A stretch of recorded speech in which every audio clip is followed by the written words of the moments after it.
ஆண்டவரும் இரட்சகருமாகிய இயேசு கிறிஸ்துவின் நாமத்தில் உங்கள் அனைவருக்கும் அன்பின் நல்வாழ்த்துக்கள். இந்த நல்ல மாலை நேரத்தில் வேத பாட வகுப்பில் இணைந்து கொண்டிருக்கிற ஒவ்வொரு தேவ பிள்ளைகளையும் தேவன் ஆசீர்வதிப்பாராக. கர்த்தர் கொடுத்த அந்த நல்ல நாட்களுக்காய் ஸ்தோத்திரம். நாம் சொல் வெல்லும் சொல் கொல்லும் என்கிற தலைப்பின் கீழே பாடங்களை நாம் கற்றுக்கொண்டிருக்கிறோம். ஒரு பெரிய ஒரு சப்ஜெக்டா இருந்தாலும் தினமும் மனிதன் பேசுகிற குறைவாய் பேசுகிற வார்த்தைகளே எடுத்துக்க சொல்ல போனா 1,12,000 வார்த்தைகளாம். ஒரு மெசர குறைவான வார்த்தையே 1,12,000 வார்த்தைகளாம். புரியுங்களா? ஒரு நாளைக்கு ஒரு மனுஷன் குறைஞ்சது ஒரு 1000 அடியாவது நடக்கிறானா. புரியுங்களா? இப்போ வர வர காலங்கள்லாம் மாறி போச்சு. எல்லாம் வண்டியில போய் புரியுங்களா? பார்த்தீங்கன்னா 1,12,000 வார்த்தைகளை குறைஞ்சது ஒரு நாளைக்கு மனுஷன் பேசுறான். அப்ப மனிதன் அதிகமாக உபயோகிக்கிற ஒரு இடம் எதுன்னு கேட்டீங்கன்னா வாய், நாக்கு, பேச்சு, மொழி, சொல், இதெல்லாம் தான் மனிதன் இருந்து புறப்படுது. அப்ப ரொம்ப ரொம்ப முக்கியம். ஆண்டவர் ரொம்ப மனுஷன் கேட்க போற கணக்குல பெரிய கணக்கு என்ன கணக்குன்னா, மனுஷன் பேசுகிற வீணான வார்த்தைகளை குறித்து நியாய தீர்ப்பு நாளிலே கணக்கு ஒப்புவிக்க வேண்டும் என்று ஒரு ஜட்ஜ்மெண்ட் டேல அவனுடைய பேச்சுக்கு அவர் ஒரு ஜட்ஜ்மெண்ட் வச்சிருக்கிறார், அவன் பேசுற வார்த்தைகளுக்குன்னு. அப்படின்றப்ப சொல்லுன்றது சாதாரண விஷயம் இல்லை. தீயினால் சுட்ட புண் உள்ளாரும் ஆறாதே, நாவினால் சுட்ட வடு அப்படின்னு சொல்லி திருவள்ளுவருடைய திருக்குறள்ல இருந்து நம்ம பார்க்கிறோம். ஆமா, ஒரு மனுஷனுக்கு சரீரத்துல ஏற்படுற சூடு புண்ணு கூட ஆறி போயிடும். ஆனா ஒரு மனுஷன் நாவுல இருந்து சொல்லப்பட்ட வார்த்தையுடைய அந்த பிரதிபலிப்பு, அந்த வடுவு மனசை விட்டு ஒரு நாள் ஆறாது அப்படின்றப்ப கடவுளுடைய பிள்ளைகளாகிய நம்ம சொற்கள்ல எவ்வளவு கேர்ஃபுல்லா இருக்கணும்ன்றத வேதம் நமக்கு போதிக்குது. ஒருவன் சொல் தவறாதவனானால் அப்படின்னு வேதத்துல யாக்கோபு சொல்றார். ஒருவன் சொல் தவறாதவனானால் அப்படின்னா நாம் அநேக விஷயத்துல தவறுகிறோம்ன்றது அதே யாக்கோபே சொல்லுகிறார். அப்படின்றப்ப சொல்லுன்றது ஒரு முக்கியமான ஒரு இடத்துல இருக்குது. ஒரு மனிதனுடைய தகுதியையும் தராதரத்தையும் ஒரு மனிதனுடைய ஸ்தானத்தையும் அவன் வயது தீர்மானிப்பதில்லை, அவனுடைய உடல் அமைப்பு தீர்மானிப்பதில்லை, அவன் சொற்கள் தான் தீர்மானிக்கிறது என்று ஒரு உலக பழமொழியை நான் படித்தேன். அதனால ஒரு மனிதனுடைய தகுதியை அவனுடைய படிப்போ, அவன் வயதோ, அவனுடைய அவுட்லுக்கோ இதெல்லாம் தீர்மானிக்கிறது இல்லையா, அவனுடைய பேச்சு தான் தீர்மானிக்கிறான். அப்படின்றப்போ ஒரு சாதாரண ஒரு விஷயத்தை நம்ம கற்றுக்கொள்ளல, ரொம்ப முக்கியமான ஒரு காரியத்தை கற்றுக்கொண்டிருக்கிறோம். பிரோஜனமானவைகளை பேசி கொண்டிருக்கிறோம். கர்த்தர் நமக்கு உதவி செய்வாராக. இப்பொழுது நாம் ஜெபம் பண்ணுவோம். நல்ல தகப்பனே, இந்த நல்ல மாலை நேரத்துல இந்த நாள் வேத பாட வகுப்புல இணைந்திருக்கிற ஒவ்வொரு பிள்ளைகளோடு கர்த்தர் பேசுவீராக. இடைப்பட வேண்டிய வார்த்தைகள் இந்த நாளை இடைப்படட்டும். சொற்கள் எந்த அளவுக்கு கொல்லும், சொற்கள் எந்த அளவுக்கு ஒரு மனுஷனை வெற்றி பாதையில நடத்தும் என்கிற அந்த பதத்திலே நாங்கள் பார்த்து கொண்டிருக்கிறோம். கர்த்தருடைய ஆவியானவர் இன்றைக்கு உதவி செய்வீராக, இடைப்படுவீராக, தேவையானதை பிரோஜனமானதை வெளிப்படுத்துவீராக. இயேசுவின் நாமத்தை வேண்டிக் கொள்கிறோம் பிதாவே, ஆம். இப்ப நம்ம இந்த சொற்கள் அப்படின்னு தொடங்கின பீரியட்ல இருந்து டேவிட் கோலியாத் ஃபர்ஸ்ட் சீசன் பார்த்துட்டோம். அடுத்தது டேவிட் சவுல் அந்த செகண்ட் சீசனை பார்த்துட்டு இருக்கிறோம். அப்புறம் டேவிட் ஜோனத்தான் சவுல் அவங்க சீசனை பார்த்துட்டு இருக்கிறோம். சரிங்களா? இப்ப அந்த சீசன்ல ஒரு முக்கியமான நபர்கள் நுழையிறாங்க. இப்ப என்னன்னு கேட்டீங்கன்னா, இப்ப நம்ம தாவீது தப்பி பாத்தீங்கன்னா அவன் என்ன செய்யறான், நேரா பாத்தீங்கன்னா நோபில் இருக்கிற ஆசாரன் ஆகிய அகிமேலேக்கு பக்கம் போறான். அங்க போயிட்டு பசியில ஆகாரம் கேட்கறதுக்காக அங்க போறான். அங்க ஆகாரம் அவன்கிட்ட கேட்கறான். அவன் சில காரியங்களை பேசி முடித்த அவனுக்கு தேவையான அப்பத்தை அவனுக்கு கொடுக்குறான். இப்ப என்னன்னு கேட்டீங்கன்னா, அவன் அங்க பேசி கொண்டு இருக்கிற அந்த சீன்ல ஒரு முக்கியமான நபர், அதாவது சவுளுடைய வேலைக்காரனில் ஏதோமியனாகிய தோவேக்கு என்பவன் அன்றைய தினம் அந்த கர்த்தருடைய சந்நிதியில தடைப்பட்டு இருந்தான்னு சொல்லப்பட்டது. பாத்தீங்கன்னா எந்த சந்நிதியில? கர்த்தருடைய சந்நிதியில. இங்க அகிமெலேக்கும் டேவிட்டும் ஸ்பீச் பேசி கொண்டிருக்கிறத அவன் கவனிக்கிறான். அவன் சாதாரணமா இல்ல, கவனிக்கிறான். கவனியாமல் இல்லை, அவங்க பேசினதையும் கவனிக்கிறான். அங்க ஆசாரனாகிய அகிமெலேக்கு தாவீதுக்கு செய்ததையும் கவனிக்கிறான். அங்கு இருந்த கோலியாத்தின் பட்டயத்தை எடுத்து கொடுத்ததையும் கவனிக்கிறான். எல்லாத்தையும் தன்னுடைய மனதில் நிர்ணயம் பண்ணி கொள்கிறான். ரொம்ப ஒரு முக்கியமான ஒரு காரியத்தை நம்ம பார்க்க போறோம். ரொம்ப முக்கியம். அவனும் எங்க தங்கி இருந்தானா, தேவ சந்நிதியில் தடைப்பட்டு இருந்தான்னு வசனம் சொல்றான். இப்ப அந்த நோபாலில் இருக்கிற அந்த அகிமெலேக்கு இடத்துல தாவீதும் போறான். அவனும் அந்த ஆலயத்தை நோக்கி தான், அந்த சந்நிதி நோக்கி தான் போறான். தன் தேவைக்காக போகிறான். நன்றாய் கவனித்துக் கொள்கிறான். தன்னுடைய தேவைக்காக ஒரு மனிதன் அங்கே தேவ சந்நிதிக்கு போகிறான். ஆனா தேவ சந்நிதியில் ஒருவன் தடைப்பட்டு இருக்கிறவன் பாத்தீங்கன்னா அங்க நடக்கிற நிகழ்வுகளை உற்று கவனித்துக் கொண்டிருக்கிறான். நல்லா பார்த்து கொள்ளும். சாதாரண விஷயம் இல்லை. ஏன் கேட்டீங்கன்னா, நான் சொல்றேன், ஒரு கோலியாத்தை எதிர்க்கிற விஷயம்ன்றது ஒரு பெரிய விஷயமே இல்லை. பட் ஆனா ஸ்பிரிச்சுவல்ல ஒரு பிரதர் அண்ட் சிஸ்டர், ஒரு பாஸ்டர் அண்ட் பிலீவர், ஒரு ஹஸ்பண்ட் அண்ட் ஒய்ஃப், ஒரு பேரண்ட்ஸ் த சில்ட்ரன் வந்துடக்கூடாது. இந்த சூழ்நிலைகளை நாம் எப்படி எதிர்கொள்ளுகிறோம், எப்படி கையாளுகிறோம்ன்ற விஷயத்துல நம்ம ரொம்ப ஜாக்கிரதை உள்ளவர்களாய் காணப்பட வேண்டும் என்பது வேதம் நமக்கு போகுது. இவனும் தேவ சந்நிதிக்கு வருகிறான். அவன் தேவ சந்நிதியில தடைப்பட்டு இருக்கிறான். அவனுக்கு தேவையானதெல்லாம் அங்க கொடுக்கப்பட்டிருக்கும். அவனும் தான் அங்க சாப்பிடுறான். நல்லா கவனித்துக் கொள்ளுங்க.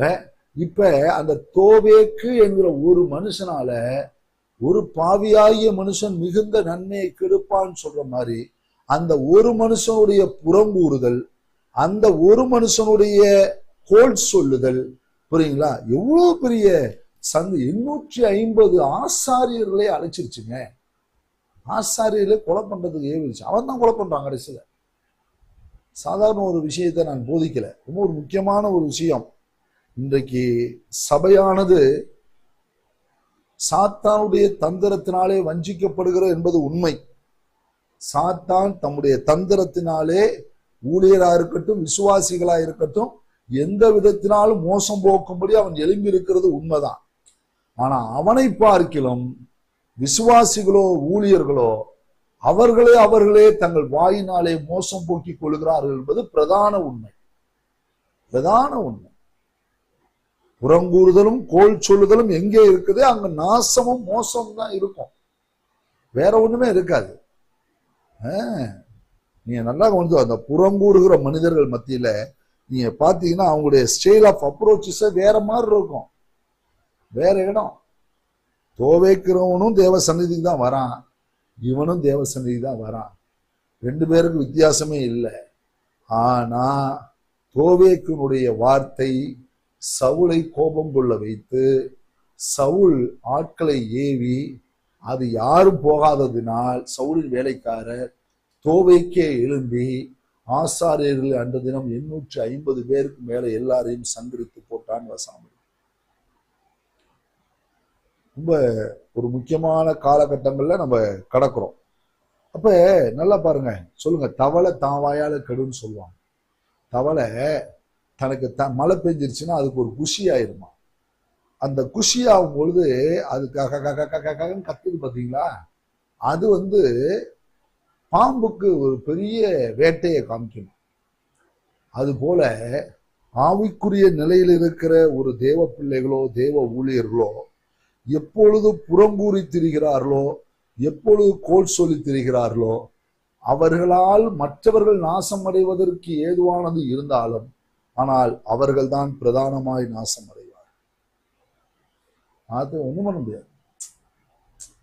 ஸ்பிரிச்சுவல்ல ரொம்ப இந்த இடத்துல கேர்ஃபுல்லா ஹேண்டில் பண்ண வேண்டிய நேச்சர்ன்ற ஒண்ணு இருக்கு.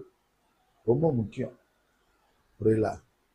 இந்த புறங்கூறுதலுக்கு ஸ்னோரிங் சொல்லுவாங்க. அப்படின்னா என்ன அர்த்தம்னா, அந்த நபரை பார்க்கும்போது ஒண்ணு பேசுறது, அந்த நபர் இல்லாதப்ப வேற மாதிரி பேசுறது. அது பேர் தான் புறங்கூறுதல். அந்த நபரை பார்க்கும் பொழுது உங்களை போல உண்டா புரியல அப்படின்னு சொல்றது. அந்த நபர் இல்லாதப்ப அவரை பத்தி தெரியாதா, எனக்கு அவரை பத்தி நல்லா தெரியும். அது பெருங்கூறுதல், ஸ்னோரிங். அது என்னன்னு கேட்டீங்கன்னா பல உறவுகளையே பிரிச்சிருமா. நேரா பார்க்கும்போது பிரைஸ் எல்லாம் இப்பதான் உங்களை நினைச்சுக்கிட்டு இருந்தேன், இப்பதான் ஜெபம் பண்ண உங்களுக்காக அப்படின்னு சொல்லுவாங்க. ஆனா அவங்க போன பிறகு ஐயோ பொல்லாத மனுஷன், அந்த மனுஷனை குறித்து எனக்கு ரொம்ப வருத்தம் அப்படின்னு வாங்கலாம். ஸ்னோரிங். ஆமா, உள் ஒன்று வெளி ஒன்று பேசுதல், அது பேர் தான் புறம் கூறுதல். அறத்துக்கு தவறானதுதான் புறம் கூறுதல். அறம்னா ஒழுக்கம், கூறுதல் முகமுகமாய் பேசுதல் தான் கூறுதல். புறம் கூறுதல் அப்படின்னா அப்புறம் பேசுதல். எப்புறம்? அவர்கள் இல்லாத நேரத்தில் பேசுதல். அந்த நபரை பற்றி அவர்கள் இல்லாத நேரத்தில் நல்லபடியா பேசிட்டா பிரச்சனை இல்லை, மறந்துடக்கூடாது. அவங்களை குறிச்சு கவலையா பேசிட்டா பிரச்சனை இல்லை, அவங்களை குறிச்சு ஒரு பாரத்தோட பேசிட்டா பரவாயில்ல. ஆனா அவர்களை குறித்து தரக்குறைவாக பேசுகிறது புறங்கூறுதல் என்று வேதம் சொல்லுகிறது. நீங்க வேணா கூகுள்ல போய் உள்ளார போய் சர்ச் பண்ணி பாருங்க, புறங்கூறுதல் அப்படின்னா என்னெல்லாம் கொடுத்துருக்கு பாருங்க. ரொம்ப ஒரு முக்கியமான காலகட்டங்கள்ல இந்த விஷயத்தை நம்ம கற்றுக்கொள்கிற நேரம். இன்னைக்கு சபை எதை சுற்றி நிற்கிறது அப்படின்றதுதான் ரொம்ப முக்கியம். The church, the body of Christ. ஆமா, தேவனுடைய சரீரமாகிய சபைக்குள்ளார இன்னைக்கு நடக்கிற காரியங்கள்லாம் மிகவும் வருந்தத்தக்க விஷயங்கள் தான் நடக்கிறது. அதுவும் நிறைய பேச்சுக்கு, ஸ்பீச் பிரேயர் குறைஞ்சிருச்சு, பிரைசிங் குறைஞ்சிருச்சு, வசன அறிக்கை செய்யறது குறைஞ்சிருச்சு, பைபிள் படிக்கிறது குறைஞ்சிருச்சு, ஊழியம் செய்யறது குறைஞ்சிருச்சு. ஆனா தேவையில்லாத காரியங்கள் பேசுவது கூடிவிட்டு மிகவும் கூடிருச்சு. மிகவும் கூடிருச்சு. மிகவும் ரொம்ப ரொம்ப முக்கியமான காலகட்டங்கள்.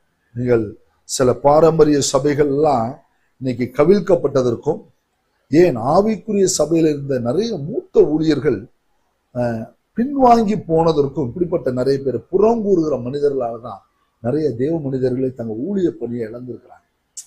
அவங்க கூடயே இருந்திருக்கிறாங்க, அவங்க கூடயே பயணிச்சிருக்கிறாங்க, அவங்க கூடயே சாப்பிட்டுருக்காங்க, உண்டிருக்காங்க, உறங்கியிருக்காங்க, எல்லாம் செஞ்சிருக்காங்க. ஆனா அவங்க இல்லாத நேரத்தில் அவங்களை பற்றி தவறான கருத்துக்களை வெளியே பதிவு செய்து அவர்களை பற்றி பேசி அதனால் வந்த இடையூறுல எத்தனையோ தேவ மனிதர்கள் தங்கள் ஊழியங்களை இழந்தார்கள், ஆத்துமாக்களை இழந்தார்கள். இவ்வளோ விஷயங்கள் நடக்குது. தமிழ்நாட்டில் என்ன நடக்குது? ரொம்ப ஜாக்கிரதை. சில தோவேக்குகள் உங்களை சுற்றி திரிகிறார்கள் என்று சொன்னால் மிகவும் ஜாக்கிரதையா இருங்க, மிகவும் ஜாக்கிரதையா இருங்க. ஆமா, அவர்கள் உங்களை கண்காணிக்கிறோம் என்று சொல்லி தங்கள் வாழ்க்கையை இழந்து கொண்டிருக்கிறார்கள். வெரி கேர்ஃபுல், ரொம்ப ஜாக்கிரதை. தேவ மனிதர்களுக்கும் சொல்லுகிறேன், விசுவாசிகளுக்கும் சொல்றேன். உங்க குடும்பத்துக்குள்ளார அந்நிய நபர்களை உள்ளே நுழைய விட்டுறாது. சில தோவேக்குகள் எழும்பி உங்கள் குடும்பத்தை சீரழித்து விடுவார். சில ஊழியத்துல சில ஊழியக்காரரோடு இருந்து பயணிக்கிற சிலர் தோவேக்குகளாய் எழும்பி அந்த ஊழியங்களே ஒன்றுமில்லாமல் ஆக்கி விடுவார். மிகவும் ஜாக்கிரதையா இருக்கும், கேர்ஃபுல்லா இருக்கும். பாருங்க, அவன் அங்கதான் இருக்கிறான், இவன் போய் கேட்கறதெல்லாம் பார்க்கறான், எல்லாத்தையும் ரிசீவ் பண்ணிட்டான். புரியுங்களா? இப்ப சவுலுக்கு இந்த செய்தியை சொன்னதே அவன் தான். சவுலுக்கு அந்த செய்தியை கொண்டு போய் சேர்க்கிறதே அவன் தான். பாருங்க, சொல்லுவாங்கல்ல, உப்பித்தவரை உள்ளளவும் நினை. அந்த நேரத்துல அந்த ஆசாரியன் தன்னிடத்தில் அடைப்பட்டவனுக்கும் உணவு கொடுத்திருப்பான், வந்து கேட்ட தாவீதுக்கும் அப்பவும் கொடுத்திருப்பான். யோசிச்சு பாருங்க. அப்படின்றப்ப அவனுக்கு இவ்வளவு பெரிய துரோகத்தை பண்ணாம பாருங்க. அது அவனோட முடிஞ்சு போயிருந்தா கூட பரவாயில்லைங்க. 850 ஆசாரியர்களே கொண்டு போட்டாங்க. ஒருத்தன் தான் தப்பிக்கிறான், அபியத்தார் மட்டும் தான் தப்பிக்கிறான். எவ்வளோ மன வேதனை நினைக்கிறீங்க அந்த விஷயம்? நீங்க நல்லா கவனிச்சு பாருங்க. இன்றைக்கு ஆவிக்குரிய மண்டலத்தை பிசாசு அழிப்பதற்கு முன்பதாக ஆவிக்குரியவர்களே அந்த ஆவிக்குரிய மண்டலத்தை அழித்து கொண்டிருக்கிறார். பிசாசு அழிக்கிறதுலாம் ஒரு பக்கங்க, அதெல்லாம் அதான் சொல்றேனே, அவனுக்கு எழுத்துன்னா அவன் போயிடுவான், அவ்வளவுதான். அவன் அதுக்கு மேல நம்மள்ட்ட விளையாட மாட்டான். ஆனா ஆவிக்குரியவர்களே அழிக்கிறார்கள். புரியுங்களா? ரொம்ப ஜாக்கிரதையா இருக்க வேண்டிய நேரம். புரியல? அந்த இடத்துல வாக்கியங்களை படிச்சு நான் சொல்ல விரும்புகிறேன். பாத்தீங்கன்னா இப்ப 21ஆம் அதிகாரத்தை படிச்சு பாத்தீங்கன்னா இந்த சம்பவங்கள் வருது. பாத்தீங்கன்னா 7ஆம் வசனம், சவுடைய வேலைக்காரில் ஏதோமின் ஆகிய தோவேக்கு என்னும் பேருள்ள ஒருவன் அன்றைய தினம் அங்கே கர்த்தருடைய சந்நிதியில் தடைப்பட்டிருந்தான். அவன் சவுடைய மேய்ப்பொருட்கெல்லாம் தலைவனாயிருந்தான். அதான் கொஞ்சம் இப்ப பாத்தீங்கன்னா அவன் எல்லா சம்பவத்தையும் பார்க்கறான், எல்லாம் நடக்குது. பாத்தீங்கன்னா இப்போ அவர் டேவிட் புறப்பட்டு பாத்தீங்கன்னா அவர் நேரா போய் காத்தின் ராஜாவை கிராஸ் பண்றான். அதுக்கப்புறம் மோவாப் தேசத்துக்கு போறான். மோவாப் தேசத்துல கொஞ்ச நாள் அங்க தங்குறாங்க. ஃபேமிலியோட எல்லாருமே செட்டில் ஆகும். அவங்க அப்பா அம்மா எல்லாருமே ஃபேமிலியோட போய் செட்டில் ஆகுறாங்க. அவங்க கூட ஒடுங்கினவர்கள், கடன்பட்டவங்க, முறுமுறுத்தவங்க எல்லாரும் ஒரு 400 பேர் ஏறக்குறைய அவங்க கூட இருக்கிறாங்க. இப்படியாக பிரயாணம் பண்ணி வரான். புரியல? இப்படிலாம் வந்துட்டு பாத்தீங்கன்னா அங்க எல்லாம் முடிஞ்சிருச்சு. இப்ப சவுல் வரான். ஆமா, தேடிக்கிட்டு யார? தாவீதை தேடிட்டு வரான். அவன் பேசுறான், ஜனங்களோட பேசுறான். ஜனங்களோட பேசி கொஞ்சம் வார்த்தைகள்லாம் விடுறான். அப்படி ஏதாவது சண்டை வருதான்னு பாக்குறான். அந்த நேரத்துல பாத்தீங்கன்னா 9ஆம் வசனத்திலிருந்து 22:9 அப்பொழுது சவுலின் ஊழியக்காரோடு நின்ற தோமானியனாகிய தோவேக்கு பிரதியுத்தரமாக ஈசாயின் மகனை நோபில் இருக்கிற அகிதூபின் குமாரனாகிய அகிமலேக்கிடத்தில் வர கண்டே. வந்ததை பார்த்தேன். புரியுங்களா? வந்ததை பார்த்தேன். அடுத்தது, இவன் அவனுக்காக கர்த்தரிடத்தில் விசாரித்து, என்னவா? இவன் அவனுக்காக கர்த்தரிடத்தில் விசாரித்து. வார்த்தையை நல்லா கவனிச்சுங்க. புரியுங்களா? அங்க நீங்க பாத்தீங்கன்னா அதுக்குரிய வார்த்தைகள் இருக்காது முன்னாடி. அவன் கர்த்தரிடத்தில் விசாரித்து அவனுக்கு வழிக்கு போஜனத்தை கொடுத்து பெலிஸ்தியனாகிய கோலியாத்தின் பட்டயத்தையும் அவனுக்கு கொடுத்தான் என்றான். புரியல? முடிச்சுட்டானா? அவ்வளவுதான். இப்ப பாருங்க, அடுத்து தொடங்கி. அப்பொழுது ராஜா அகிது குமார அகிமலேக்க அழைக்கிறான். அவனை கூப்பிட்டு எல்லா விஷயத்தையும் பேசுறாங்க. அவன் எவ்வளவு விளக்கம் சொல்றான். மறந்துடக்கூடாது, உம்முடைய மருமகையா, அதனாலதான் அவர் சாப்பாடு கொடுத்தேன்லாம் சொல்றான். மறக்கூடாது. 16 ராஜாவே அகிமலேக்கே ராஜாவோ அகிமலேக்கே, நீ உன் தகப்பன் விட்டார் அனைவரும் சாகவே சாகட்டான். அந்த நாள்ல இது பண்றாங்க. 18ஆம் வசனம் அப்பொழுது ராஜா தோவைக்கை நோக்கி, நீ போய் ஆசாரிகளை கொன்று போடு என்றான். ஏதுமனாகி தோவைக்கு ஆசாரிகள் மேல் விழுந்து, மறக்கூடாது, சணநூல் எபத்தை தரித்திலும் 850 மறக்கூடாது 885 பேரை, ஆமா சாரி 85 பேரை அன்றைய தினம் கொன்று போட்டான்.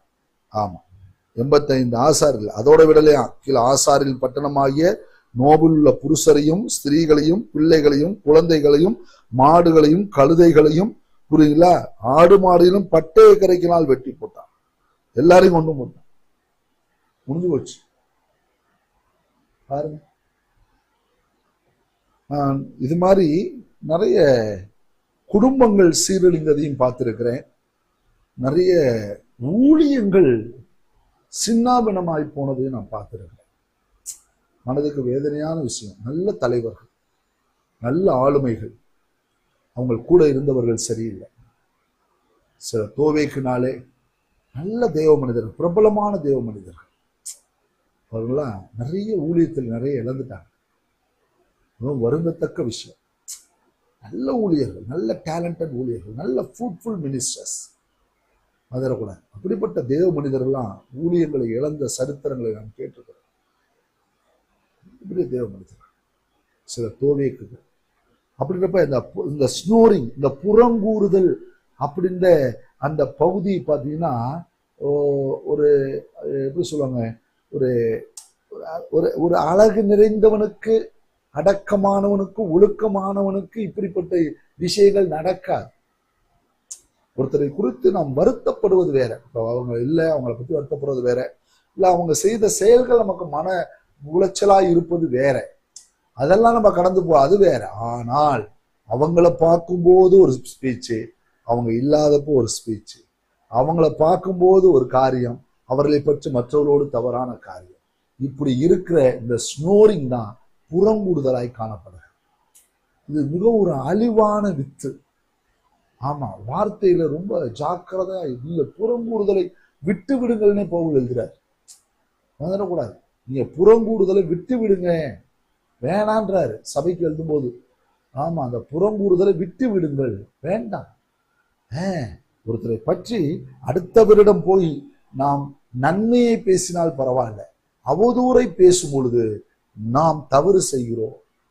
அது நானா இருந்தாலும் சரி, நீங்களா இருந்தாலும் சரி, தோவேக்குகளாய் நாம் செயல்பட்டு விடக்கூடாது. மிகவும் ஜாக்கிரதையா இருக்க வேண்டிய இடம். மிகவும் நம்முடைய ஆவிக்குரிய, நான் சொல்லுகிறேனே, ஒரு மனிதனுடைய தோற்றமோ, அவன் படிப்போ, அவனுடைய வயதோ அவனை ஒரு முதிர்ந்தவனாய் காட்டுவதில்லை.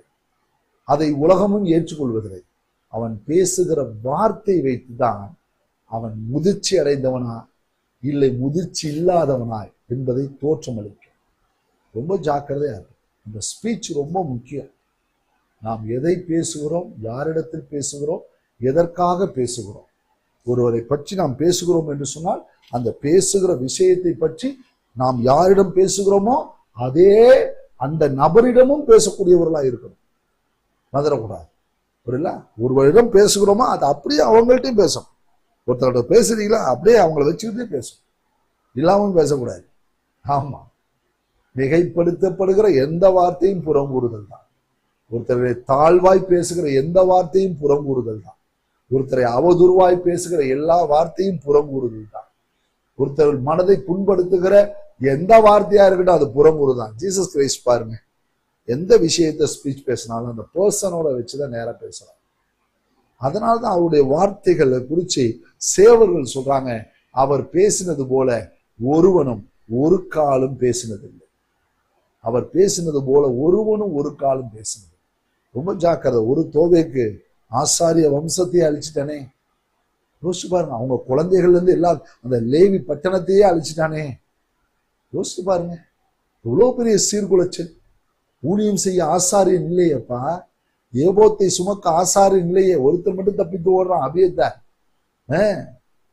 பாருங்க எவ்வளவு சீர்குலைச்சிட்டான் அவனுடைய வார்த்தையினால. ரொம்ப ஜாக்கிரதை, ரொம்ப ஜாக்கிரதை. நீங்கள் தவறு செய்கிறீர்கள் என்று சொன்னால், அது புறங்கூறுதலால் உண்டாகிற தவறு என்று சொன்னால், கர்த்தர் கட்டாயமா உங்களிடத்துல கணக்கு கேட்பார், விட மாட்டார். ரொம்ப ஜாக்கிரதை. தேவனுடைய விஷயத்துல தேவன் மிகவும் அக்கறை உள்ளவரா இருக்கிறார். சவுல் செஞ்ச கொலைகள்லாம் கடவுள் கவுண்டிங்ல வச்சு அடிச்சார். தோவைக்கெல்லாம் ஒண்ணு இல்லாம ஒன்றுமில்லாமல் பண்ணப்பட்டான். ரொம்ப கேர்ஃபுல்லா நம்ம ஹேண்டில் பண்ண வேண்டிய ஒரு இடம் இந்த விஷயம். ஸ்னோரிங், புறங்கூறுகிற விஷயத்துல ஜாக்கிரதையா இருப்போம். நம்ம இடத்துல நிறைய தொலைபேசிகள் வரும், நாம் நிறைய பேரோடு பேசுவோம். யாராவது ஒருவரை பற்றி நம்மள்ட்ட கேட்டா சுகமாய் இருக்கிறார்கள் என்று சொல்லுங்க, இல்லை என்றால் எனக்கு தெரியவில்லை என்று சொல்லுங்க. இந்த வார்த்தைக்கு மிஞ்சின வார்த்தை வேற எதுவுமே இல்லை. நீங்கள் அவரிடமே கேட்டுக்கொள்ளுங்கள் என்று சொல்லுங்க. அது இன்னும் தாழ சிறந்தது. ரொம்ப முக்கியம். புரியல? நீங்கள் அவரிடமே கேட்டுக்கொள்ளலாமா, ஏன் என்னிடத்தில் கேட்கிறீர்கள், நீங்கள் அவரிடமே கேட்டுக்கொள்ளுங்கள் அப்படின்னு சொல்லணும். ரொம்ப முக்கியம். அதுல அந்த விஷயத்துல ரொம்ப கேர்ஃபுல்லா ஹேண்டில் பண்ணணும். சகோதரமா இருக்கட்டும், சகோதரத்துவமா இருக்கட்டும், பெற்றோர் பிள்ளைகளா இருக்கட்டும், சகோதர சகோதரிகளா இருக்கட்டும், இல்ல பாஸ்டர் பிலீவர்ஸா இருக்கட்டும், பாஸ்டர்ஸ் அசிஸ்டன்ட் பாஸ்டர்ஸா இருக்கட்டும், யாரா இருந்தாலும் நடுப்புற யாரையும் வச்சு பேசாதீங்க. அவன் தோவேக்காய் எழும்ப சில நிமிடங்களாக. மிகவும் ஜாக்கிரதை. நாம் கையாள வேண்டிய விதத்துல வார்த்தைகள்ல கையாளுற விஷயத்துல ரொம்ப கேர்ஃபுல்லா இருக்கணும். ரொம்ப ஜாக்கிரதை. நான் நிறைய கேள்விப்பட்டிருக்கேன். இது மொத்தமா எத்தனையோ குடும்பங்கள் சீரழிஞ்சிருச்சு. எத்தனையோ தலைவர்கள், ஏங்க பிசினஸ் மேன்லாம் விழுந்து போயிட்டாங்க. பெரிய பெரிய பிசினஸ் மேன். ஒரு சின்ன விஷயத்த சொல்றேன். தமிழ்நாட்டை மட்டும் இல்லை, இந்தியா, சிங்கப்பூர், மலேசியா இப்படிப்பட்ட இடங்கள்ல ரொம்ப ஆழமா கால் வைத்திருந்த ஒரு தொலைத்தொடர்பு நிறுவனம்னா பிஎஸ்எல், அப்புறம் ஏர்செல் தான். மதுரக்கூடாது. அவர் 2 நாள்ல 3000 கோடி இழந்தார். 2 நாள்ல. காரணம் என்ன தெரியுமா? இதை போன்ற தோவேக்குகள் அவரோடு இருந்திருந்தார். 2 நாளில் 3000 கோடி ரூபாய் இழந்து ஏர்செல் என்ற நிறுவனம் திவாலாகி இழுத்து முறப்படும். ஒரு சீசன்ல பாத்தீங்கன்னா பெரிய பெரிய பிசினஸ்மேன் எல்லாருமே ஏர்செல் தான் வச்சிருப்பாங்க. எவ்வளவு பெரிய நிறுவனங்கள்லாம் மூடிட்டாங்க புறங்குறுகிற மனிதர்களால. எப்பேற்பட்ட ஜாம்பவான்லாம் விழுந்து போயிட்டாங்க தெரியுமா? தன் கூட இருக்கிறவனை அடையாளம் கண்டுபிடிக்காதனால எப்பேற்பட்ட நிறுவனங்கள், ஜாம்பவான்கள்லாம் ஒன்றுமில்லாமல் போயிட்டாங்க. ஒன்றுமில்லாமல் போயிட்டாங்க. ரொம்ப ஜாக்கிரதை, ரொம்ப ஜாக்கிரதை. Careful handling. உங்க வீட்டுக்குள் இருக்கிற செய்தியை நேருக்கு நேர் பரிமாறிக்கொள்ளுங்கள். உங்கள் பிசினஸ் இருக்கிற செய்தியை நேருக்கு நேர் பரிமாறிக்கொள்ளுங்கள். உங்கள் ஊழியத்தில் இருக்கிற செய்தியை நேருக்கு நேர் பரிமாறிக்கொள்ளுங்கள். தேவையில்லாத புறம்பூர்வ செய்திகள் நம்ம வாயிலிருந்து வர வேண்டாம். யார் வாயிலிருந்து வந்தாலும் அதை ஏற்றுக்கொள்ளவும் வேண்டாம். வேண்டாம். தோவேக்குகளை புறம்பே தள்ளுங்கள். அவர்கள் அழிவுக்கு எதுவானவர்கள். ஆமா, அவர்கள் மோசமானவர்கள். அவர்களால் வம்சங்கள் அழிக்கப்படும். அவர்கள் ஒரு நாள் அழிய போவது நிச்சயம். பட் ஆனால் அவர்களால் ஏற்பட போற சேதம் சாதாரண சேதம் கிடையாது. அன்றைக்கு ஒரு தேவைக்கு இருந்திருக்கிறான்றதை பாருங்க. ரொம்ப ஜாக்கிரதை, ரொம்ப கேர்ஃபுல். நான் தோவேக்கா இருந்துடக்கூடாது, மற்றவர்கள் தோவேக்கை என் அருகிலே வைத்திடக்கூடாது. ரொம்ப ஜாக்கிரதை. நம்முடைய பர்சனலி லைஃபா இருக்கட்டும், நம்முடைய மினிஸ்ட்ரியா இருக்கட்டும், நம்மளுடைய ஃபேமிலியா இருக்கட்டும், எதுவாக இருந்தாலும் நம்ம மட்டில் இருக்கட்டும். ரொம்ப ஜாக்கிரதை. நாம் கவனத்தோடு கையாள வேண்டிய விதங்கள் நிறைய இடங்கள் இருக்கிறது. நான் நிறைய தேவ மனிதரோடு பழகி இருக்கிறேன், பேசி இருக்கிறேன்.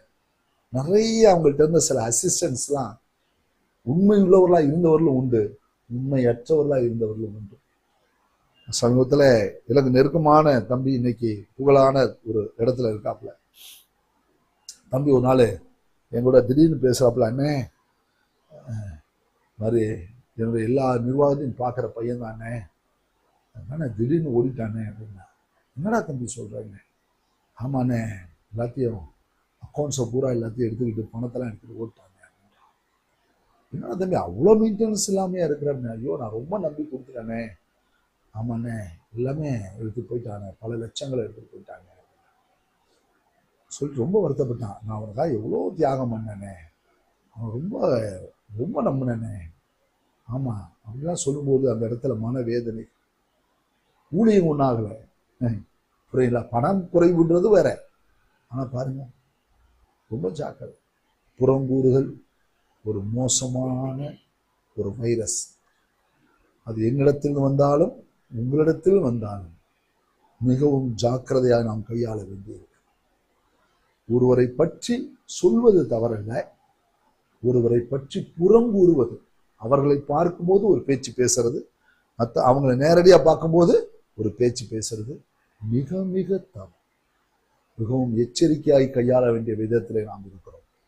Careful handle your mouth, your voice, your speech, your tongue. ஆமாம். அடுத்தது கோல் சொல்லுதல். ஆமாம், காஸ்பிங்னு சொல்லுவாங்க, அது பேர். ஆமாம், கோல் சொல்லுதல். ஆமாம், புறங்கூறுதலும் அதுவும் ஓரளவுக்கு அட்டாச்மெண்டா இருந்தாலும் இந்த கோல் சொல்லுதல், காஸ்பிங் பண்றது. எனக்கு நல்லா தெரியும், எனக்கு தெரியும் இந்த ஆள் இப்படி ஆவான்னு, இந்த ஆள் இப்படி ஆவான்னு எனக்கு தெரியும் அப்படின்னு சொல்லி காஸ்பிங் பண்றது. சமீபத்தில் ஒரு தேவ ஊழியர், ரொம்ப பிரபலமாக பேசப்பட்ட ஒரு தேவ ஊழியர், சில காரியங்கள் நிமித்தம் அவருடைய ஆவிக்குரிய நிலையில ஒரு பெரிய தடுமாற்றம்.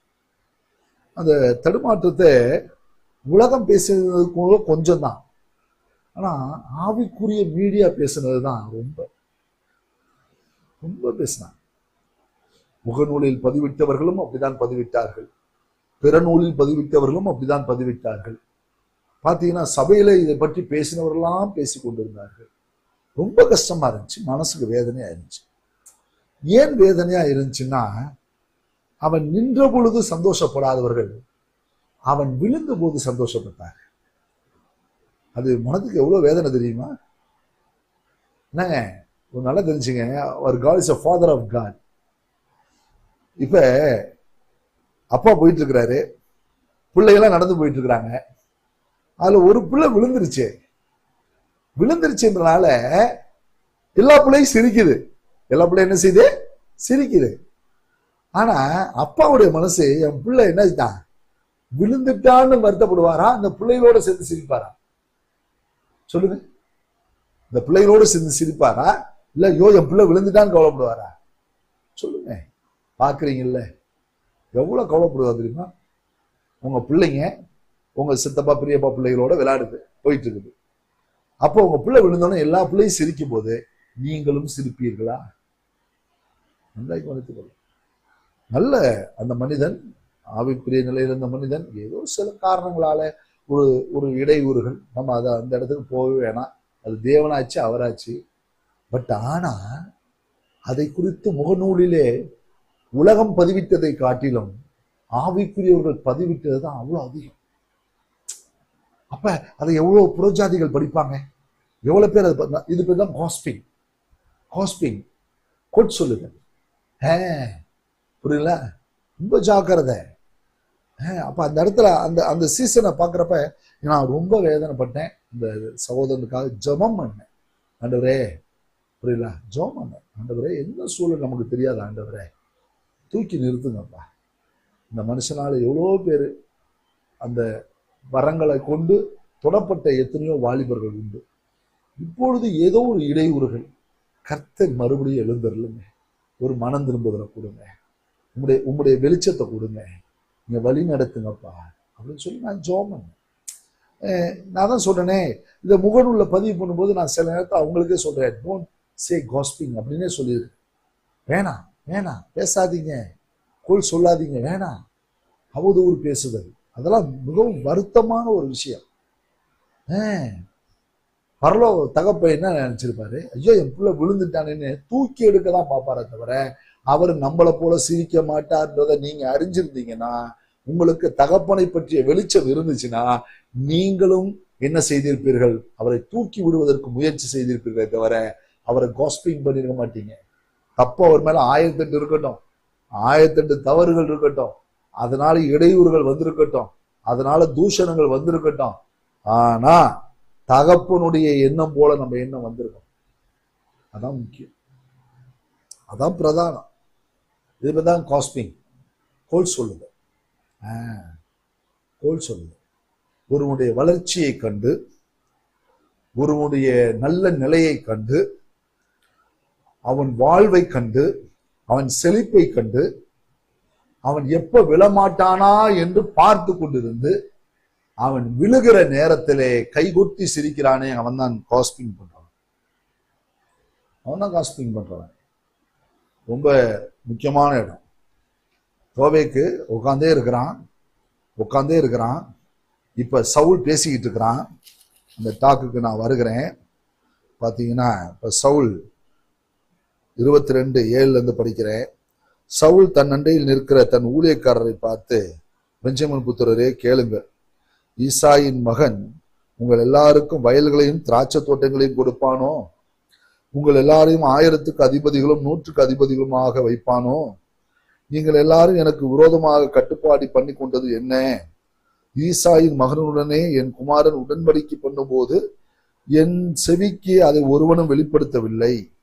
எனக்காக பரிதாபப்பட்டு என் செவிக்கு அதை வெளிப்படுத்த உங்களில் ஒருவனாகியும் இல்லையா? இந்நாள் இருக்கிறபடி எனக்கு சதி பண்ண என் குமாரன் என் வேலைக்காரன் எனக்கு விரோதமாக எடுத்து விட்டானே என்றான். இப்ப இந்த சமயம் பார்த்து உடனே எழும்புறான் தோவை.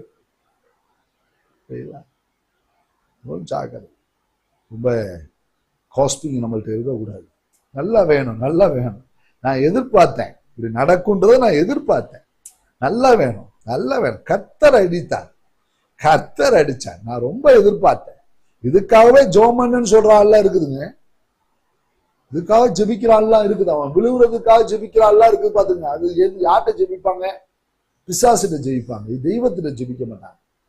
எனக்கு ஒரு முறை ஞாபகம் இருக்கிறது.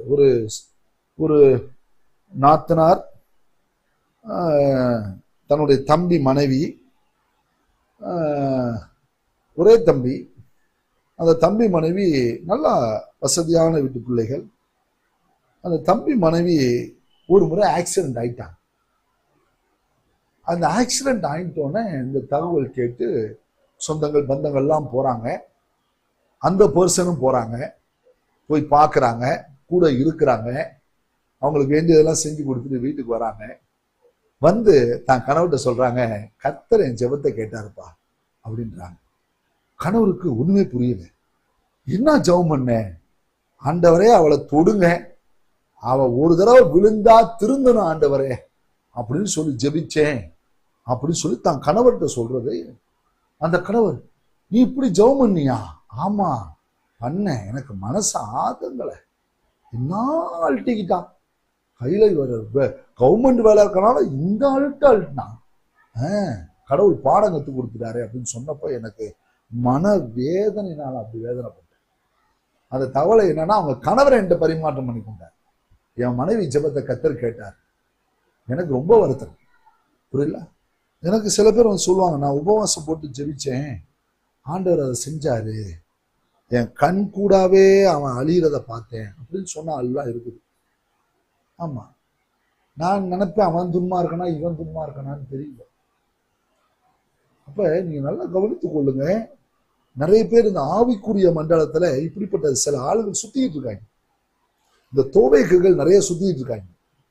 இந்த காஸ்பிங் பண்ற வேலை, ஸ்னோரிங் பண்ற வேலை, இதை ஒரு பொழப்பாவே செய்யறான்.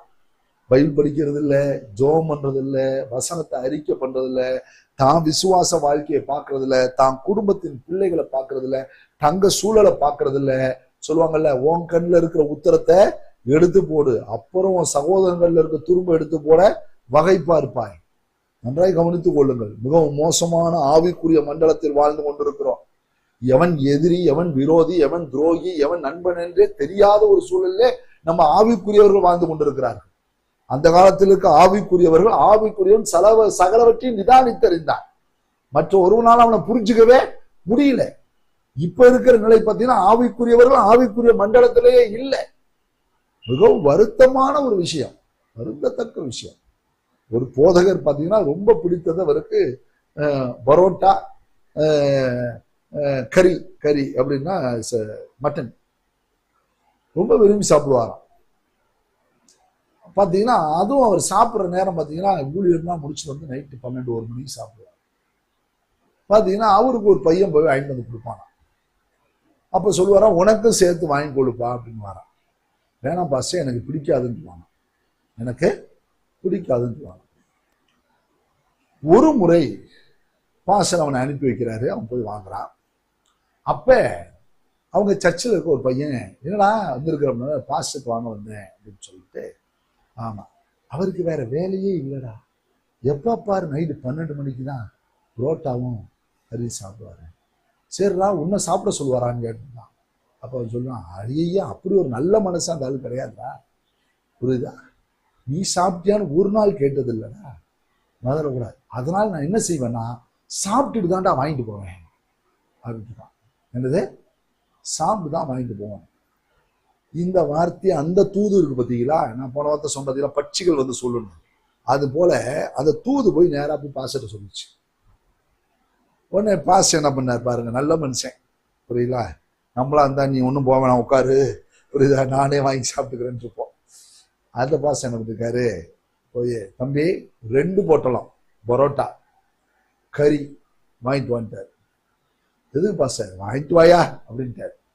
வாங்கிட்டு வந்தோடனே பிரி அப்படின்னாராம், பிரிச்சாராம். 2 பிரி, இங்கே உட்காந்து சாப்பிடு என் கூட, புரியுதா, ஏன்னா உன்னை வருத்தி நான் சாப்பிட்றது மாதிரி இருக்கு, புரியுதா, ஆண்டவர் பேசுறது மாதிரியே இருக்குது, சாப்பிடு அப்படின்னாராம். ஐயா நீ சாப்பிடு, இனிமேட்டு எப்போ எனக்கு வாங்கிட்டு வந்தாலும் நீயும் நானும் ஒன்னாதான் உட்காந்து சாப்பிடணும் அப்படின்ட்டாராம். நல்ல தேவ மனுஷன். நன்றாக கவனித்துக் கொள்ளுங்க. இப்படிப்பட்ட தோவியக்கள்லாம் இன்னைக்கு ஆவிக்குரிய மண்டலத்துல இருந்து நிறைய சிக்கல்களை உண்டாக்கிறாங்க. இவங்க போய் என்ன சொல்றாங்கன்னு தெரிய மாட்டேங்குதுங்க. அவங்க கோச்சுக்கிறாங்க, என்னது கோச்சுக்கிறாங்கன்னு நமக்கு தெரிய மாட்டேங்குது. ஏன்னா அவன் சொன்னவன் என்ன போய் சொல்றாங்க கேட்டீங்கன்னா, நான் சொன்னேன்னு சொல்லிடாரு, புரியல, நான் சொன்னேன்னு சொல்லிடுறாங்க. அவங்க நம்மளை பார்த்தோம் ஒரு மாதிரி பார்வையில பாக்குறாங்க, என்னடா நம்ம என்னடா பண்ணோம், ஒண்ணுமே பண்ணலையடா, ஏன்னா அவங்க இப்படி இருக்காங்க. அப்படி இது என்னைக்கோ சில ஆட்கள் வந்து நம்மள்ட்ட நேரடியாவே கேட்டுறதுனால நம்ம தப்பிச்சிடறோம். சில ஆள் மனசுக்குள்ளாரையே வச்சுக்கிட்டு அவனுக்குள்ளாரையே புழுங்கிக்கிட்டு ஞாயிற்றுக்கிழமை கண்ணவும் பண்ண முடியாம ஜெபமும் பண்ண முடியாம இப்படியே திருன்னு முடிச்சுக்கிட்டு என்ன செய்ய சொல்றீங்க, ரொம்ப கஷ்டம். அதனால இந்த புறங்கூறுகிற ஸ்னோரிங் பண்ற ஆட்களையும் இந்த காஸ்பிங் பண்ற ஆட்களையும் நம்மளும் இருந்துடக்கூடாது, நம்மளை சுத்தி இருந்துடக்கூடாது. அதற்கு வேண்டிய வழிவகைகளை பார்ப்போம்.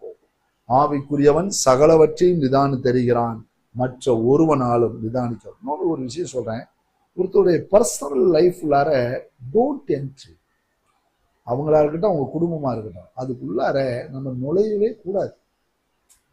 ஆமா, அதெல்லாம் வந்து ரொம்ப அழகுன்னா அதுதான்.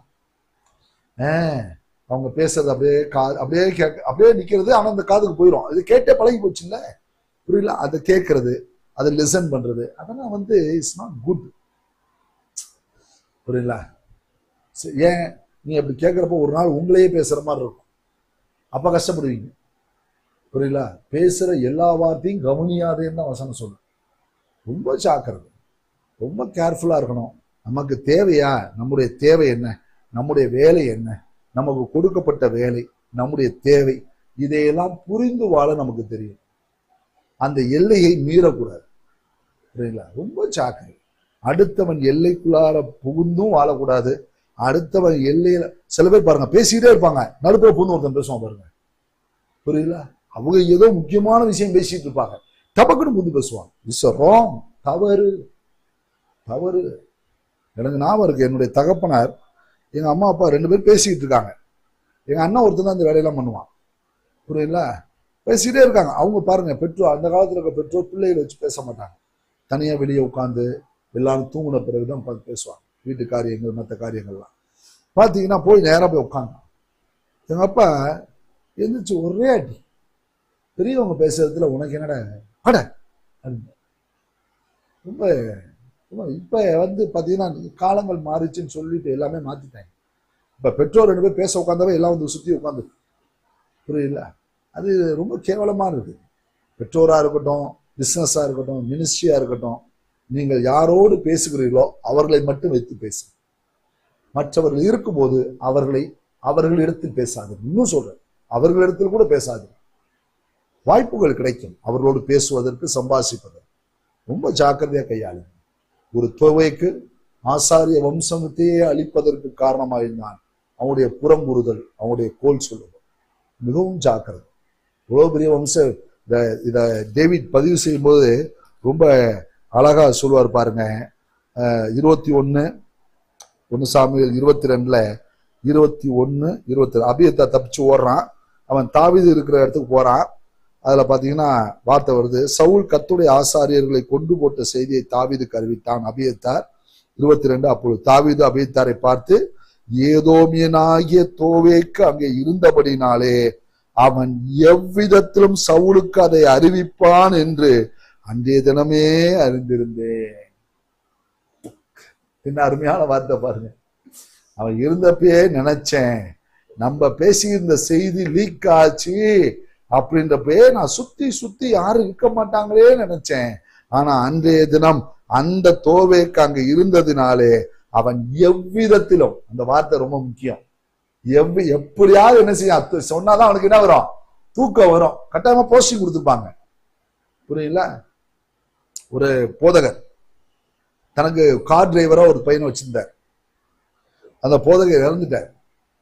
அந்த இறப்புக்கு போய் நிக்கிறேன். அந்த பையன் வந்து மைக்க பிடிச்சி சொல்றான், பாஸ்டர் இறக்கிறதுக்கு முன்னாடி சொன்னார், நீ தான் அந்த ஊழியத்தை பார்த்துக்கணும் அப்படின்னு.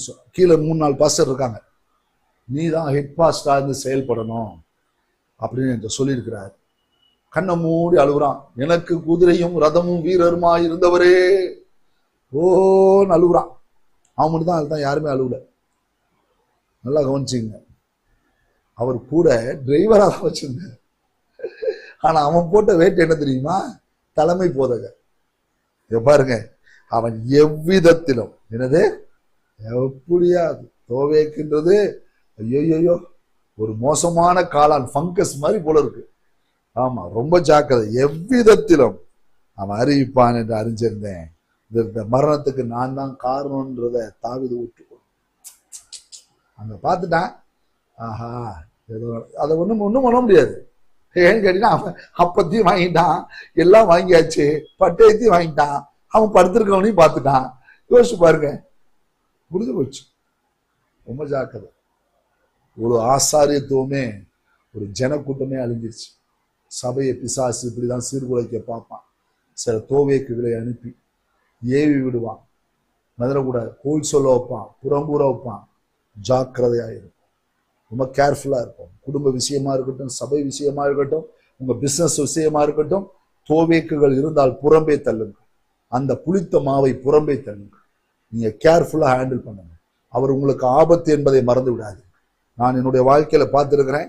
என்னிடத்திலும் பேசி மற்றவர்களிடத்திலும் பேசின நபரை நான் அடையாளம் கண்டுபிடிக்க ஆண்டவர் பல விதத்தில் எனக்கு உதவி செய்திருக்கிறேன். அந்த மாதிரி சமயத்திலெல்லாம் அந்த நபர்களுக்காக ஜெபம் பண்ணுவேன். கர்த்தர் என்னை விட்டே விலக்கி இருக்கிறார். அது எனக்கு மிகவும் மகிழ்ச்சியா இருக்கும். சில பேர் வந்து கேட்பாங்க, என்னப்பா சார் உங்க வரதுல சபைக்குன்னுவாங்க. சிரிச்சுக்குவேன், பதிலக்கூடாது. ஏன்னு கேட்டீங்கன்னா, நான் தரிசனம் கொண்டு ஓடுகிறேன். அவர்கள்லாம் தரிசனத்துக்கு வந்தார்களா இல்லையான்னு எனக்கு தெரியாது. ஆனால் நான் தரிசனத்துல ஓடிட்டு இருக்கிறேன். எனக்கும் கொடுத்த அழைப்பு, எனக்கும் கொடுத்த பாரம், இந்த அழைப்பை நிறைவேற்றி நான் முடிக்கணும். அதனால் நான் கவனித்துக் கொள்ளணும். அதனால் வாழ்க்கை பயணம். தாவீதை சுத்தி எவ்வளவு பேர் இருந்தாங்க, எவ்வளவு பேர் இருந்தாங்க. அதனால் தாவீதை கெட்டா போயிட்டான். அவனை விட்டு பிரிஞ்சு போனவனு இருக்கிறான், அவனுக்கு துரோகம் பண்ணவனு இருக்கான், புறம்பூரி கோல் சொல்லி என்னென்னவோ பண்ணவெல்லாம் இருக்கிறான். அவனை கெட்டா போயிட்டான். தாவீதின் ராஜ்யபாரம் நிலைத்திருந்தது. அவ்வளவுதான். புரியல? அதனால முதலாவது உங்களை விட்டு தோவேக்கை விலக்கு. நீங்கள் தோவேக்கா இருந்தால் இங்கிருந்து புறங்கூறுதலை விட்டு விடுங்கள், கோல் சொல்லுதலை விட்டு விடுங்கள். நீங்கள் தோவேக்குகளை அருகிலே வைத்துக் கொள்ளாதீர்கள். மிகவும் ஜாக்கிரதையா. உனக்கு தெரியுமா, உனக்கு தெரியுமா அப்படின்ற தகவல் வந்துச்சுன்னா ரொம்ப ஜாக்கிரதையா இருங்கள். உங்கள் வாயை பிடுங்குவதற்கு, உங்கள் வாயில் மறுவாழ் உத்தரவை வாங்கி கொண்டு மற்றவர்களிடம் போய் சொல்லுவதற்கு தோவேக்குகள் மிகவும் கர்வம் கொண்டு இருக்கிறார்கள். ஜாக்கிரதையா இருங்க, கேர்ஃபுல்லா இருங்க, ரொம்ப ஜாக்கிரதை. ஆவிக்குரிய மண்டலத்தை பிசாசானவன் இப்படியாக தூண்டிவிட்டு காரியங்களை செய்கிறான்.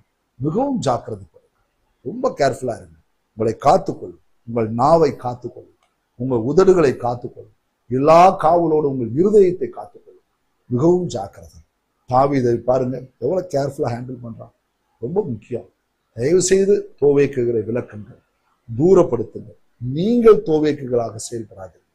ஆண்டவர் நமக்கு உதவி செய்வார். ஜெபம் செய்வோம். தகப்பனே, இந்த மாலை நேரத்துல இந்த வார்த்தையை கேட்டு இந்த பிள்ளைகளை பலப்படுத்துங்க. சொல் வெல்லும். அந்த சொல்லே ஆசாரிய வம்சத்தையே கொண்டு போட்டுச்சு, ஆசாரிய தலைமுறைகளையே கொண்டு போட்டுச்சு. 85 ஆசாரியர்கள், அவங்க பிள்ளைகள், மனைவிகள், ஆடு மாடுகள், சொத்துக்கள் எல்லாம் சூறையாடிட்டான் தோவே. ஆண்டவரே, எங்களுக்கு உதவி செய்யும். நாங்கள் எந்த விதத்திலும் தோவேக்காய் செயல்படாதபடி எங்களை சுற்றி இருக்கிற தோவைக்குகளை நாங்கள் அடையாளம் கண்டுகொள்ள எங்களுக்கு அனுக்கிரகம் செய்யும். எங்களை பலப்படுத்துங்க, எங்களை வழி நடத்துங்க. ஆவிக்குரியவர்களாய் நாங்கள் நிற்க உதவி செய்யுங்க. எந்த மனுஷனுக்கு முன்னதாக நாங்கள் யோக்கியமானதை பேச, யோக்கியமானதை செய்ய எங்களுக்கு உதவி செய்யுங்க.